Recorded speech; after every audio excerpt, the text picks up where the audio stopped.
University of Lagos Akoka campus, after students were told to vacate the hostels following the discovery of many cases of COVID-19 among them. Tempers flare. Confusion reigns as students scamper to leave the campus before the noon deadline. They feel the situation could be handled with more consideration for their welfare.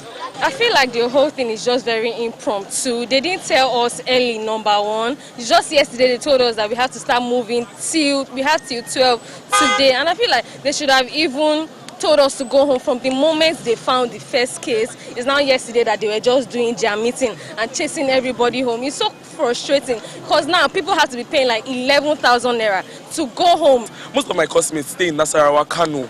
How do they want them to live at this under 16 hours? The hostels are really crowded, so I feel closing down the school is the best decision.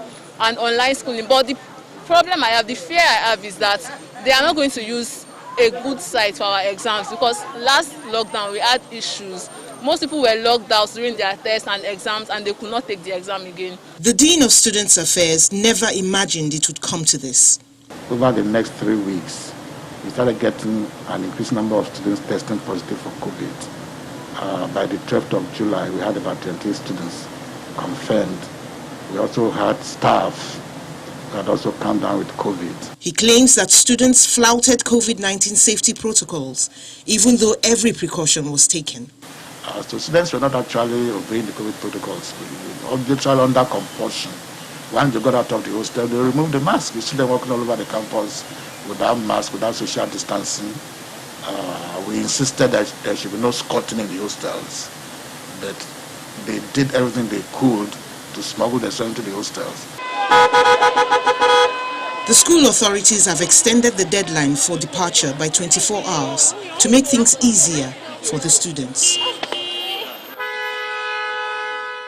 For now, closure of the hostels is for an indefinite period of time. But authorities hope that in September, when a new batch of vaccines is likely to arrive, then students can be called back, vaccinated, and start physical learning. Until then, it's distance learning for them. Mary Alale Yusuf, Channels Television News.